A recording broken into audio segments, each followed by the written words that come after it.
13살 소년이 코네티컷주에 있는 한 학교에서 중학생입니다. 7학년. 이 학생이 학교에서 펜타닐을 과다 복용한 후에 중태에 빠졌다.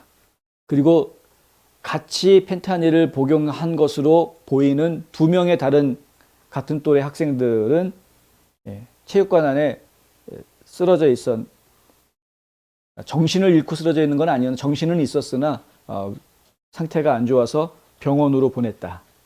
지금 병원에서 치료받으면서 모니터링을 받고 있는 그런 상황이다라는 겁니다. 뉴욕 포스트에서 이 기사를 냈는데요. 당국은 7학년 남학생이 어제 목요일 오전에 하트포드에 있는 스포츠의학 아카데미 체육관에서 쓰러져 있는 것을 발견을 했다고 합니다. 경찰은 학생 근처에서 마약의 증거를 발견을 했고 나중에 그것이 오피오이드 펜타닐이라는 것을 알게 됩니다. 경찰이 발견한 마약은 그 학생이 있었던 학교 안에서만 발견이 된 게 아니고요. 그 학교 바로 앞에 바깥에 바깥에서 이걸 찾아냅니다. 그래가지고 수십 봉지의 펜타닐을 찾아냈다. 중학생들이 어떻게 해서 이렇게 할 수 있었겠느냐? 결국은 중학생들끼리 학생들이 이것을 유통을 했다라는 이야기로 지금 이해가 되고 있는 부분입니다. 경찰은 3사람이 동시에 펜타닐을 접촉했을 가능성이 있다고 보고 있다고 합니다. 제이슨 토디 하트포드 경찰서장은 어디에서 이것을 섭취했는지 확실하지 않다. 그런데 3 소년이 함께 이것을 복용을 하고 그리고 있다가 헤어진 것 같다. 이렇게 지금 경찰서에서는 이야기를 하고 있고요. 이 마약의 출처가 어디인지는 지금 아직은 파악되지는 않고 있다. 그리고 어떠한 그 혐의에 의한 기소라든가 체포 이런 것도 아직은 이루어지지 않고 있다라고 합니다. 루크 브로닌 하트포드 시장은 약물은 학생에 의해서 학교에 반입된 것으로 보인다라고 이야기했고요. 학교 주변에서 죄송합니다. 요즘 사례가 자주 들리네요. 학교 주변에서 펜타닐로 추정되는 가방이 여러 개 더 발견됐는데 이 가방은 다시 한 학생이 가져온 것으로 보인다라고 이야기했습니다. 그런데 그 가방이 한두 개가 아니고요. 여러 개가 나왔습니다. 학교는 이날 경찰들이 총출동하면서 학생들 전부 다 긴급 대피시켰고요. 마약 탐지견 동원해서 건물 수색을 했다고 합니다. 학교에서 대피한 사람들은 일부 형태의 펜타닐이 공중에 떠 있을 때 위험할 수 있기 때문에 학교를 떠나기 전에 오염을 제거해야 했다. 뭐 이런 이야기까지 지금 나옵니다. 그러니까 방역까지 하고 그리고 학교를 떠나야 되는. 하트포드 공립학교의 교육감인 레슬리 토레즈 오드리게즈는 학교에 오피오이드 과다 복용을 치료하는 데 사용되는 응급 약물인 날록손이라고도 이야기하는데요. 날칸. 이게 없다는 거죠. 학교에는 이런 거 제공되지 않는다. 아니 학교에 그걸 제공할 일이 생기면 안 되는 거죠. 오피오이드 과다 복용 문제가 중학생들한테 있을 거라고 누가 상상이나 하겠습니까?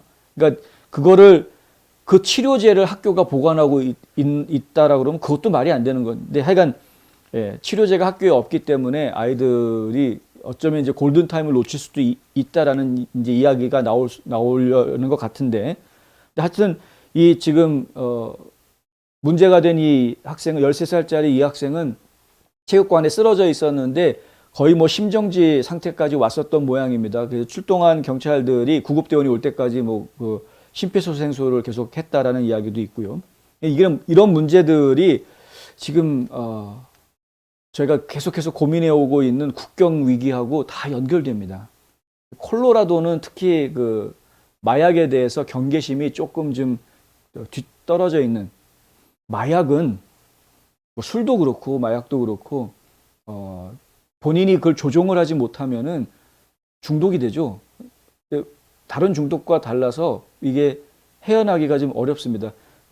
제가 여태까지 주변인들을 쭉 보았을 때 가장 중독에서 벗어나기 어려웠던 게 도박이었습니다. 도박 중독은 진짜 그것은 어떻게 하질 못하더라고요. 저는 사람들이 그걸 어떻게 하지 못하는 걸 보았습니다. 결국에는 온 가정이 다 깨져버리고 끊지를 못하는 도박 중독되어 있는 사람들은 도박 중독이 쉽게 되는 건 아닌 것 같은데 한번 중독이 되면은 진짜 페인이 되는 것 같습니다. 그거는 제가 그런 분들은 제가 본 적이 있어서 확실하게 아는데 근데 그 마약 중독도 만만치가 않죠. 마약 중독도 진짜 폐인이 되지 않습니까? 처음부터 중독이 되는 게 아닙니다. 한 번 주사 맞았다고 바로 중독되는 게 아니거든요. 그게 함정입니다. 예? 그게 함정입니다. 야, 그러니까 한번 해봤더니 별거 아니네. 뭐 해도 뭐 아무 문제 없는데 이런 식의 문제가 그것이 이제 그 사람을 더 병들게 만드는 거죠. 그러다가 몇 번 만에 중독이 돼버리면 그러면 이제 심각한 문제가 헤어나올 수가 없기 때문에. 예. 그 마약 중독되면은 뭐 애비고 애미고 없습니다, 그냥. 예. 저희도 이제 미국 사회에서는 그런 일들이 좀 워낙 자주 있으니까 그 단초를 제공해주면 안 되거든요. 그러니까 한 번 풀어지면 그 다음부터는 이 뚝이 무너질 때 조그만 구멍이 있는데 그거를 처음에는 손가락으로 막을 만한 구멍이었다가 나중에는 주먹을 넣어야 되고 나중에 몸통을 다 집어넣어야 되는 이런 상황이 되는 점점 커지는 것처럼 바늘도둑이 소대둑 된다라는 이야기처럼 이 마약 중독이 그렇습니다. 근데 콜로라도 같은 경우에는 아주 일찌감치 마리화나 자유화하고 지금 마약에 대한 접근이 다른 주보다는 좀 더 용이한 주 중에 하나죠. 콜로라도는.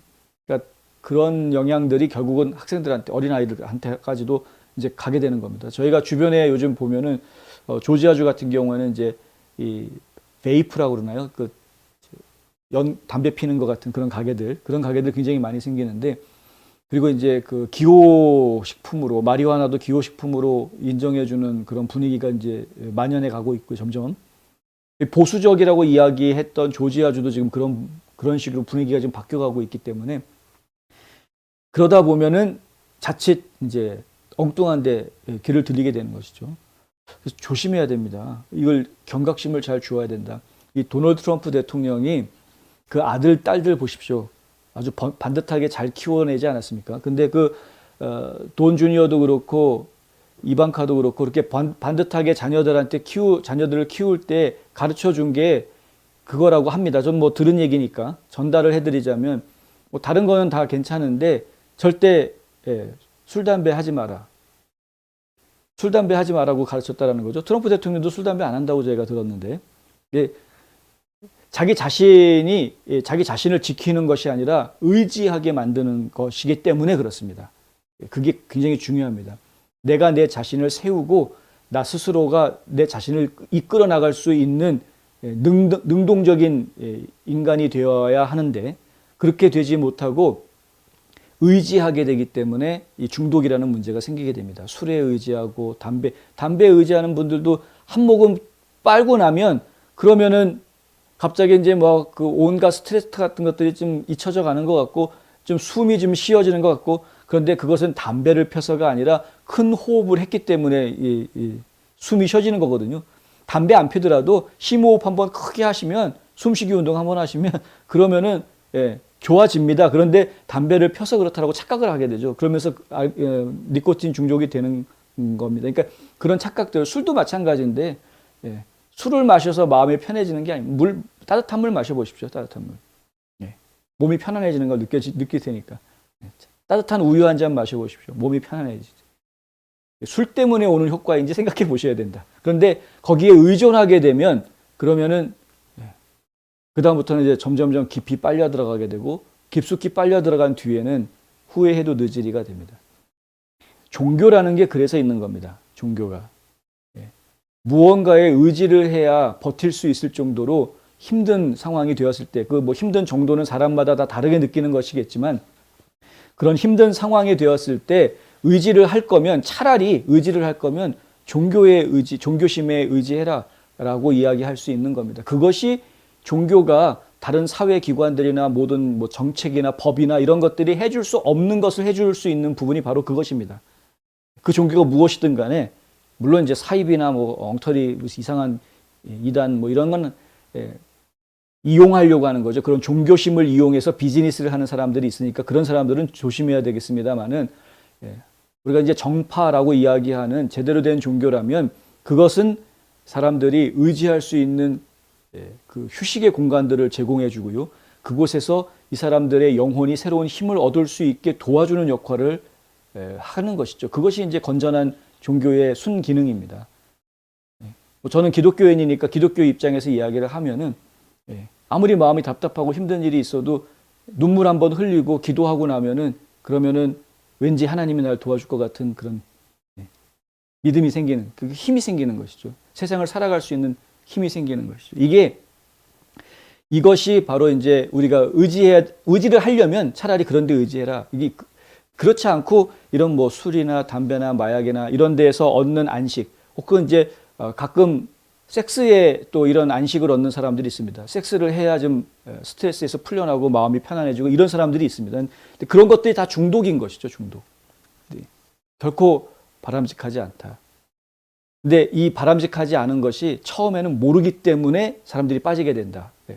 그것을 아이들한테 그래서 설명을 잘 해줘야 됩니다. 그러니까 무조건 하지 마라 그러면은 아이들이 그걸 왜 하지 말라고 그러는지 이해를 못 합니다. 한번 해봤더니 괜찮거든요. 아무 문제 없거든요. 그러니까 뭐 담배 한 번 핀다고 폐암 걸리는 건 아니지 않습니까? 그러니까 한번 해봤는데 아무렇지도 않은데 엄마 아빠는 무조건 무조건 하지 말라고 그러니까 그거 아닌데 해도 괜찮은데 아이들 입장에서는 이제 그렇게 얘기할 수 있게 되는 이런 문제들이 생긴다라는 거죠.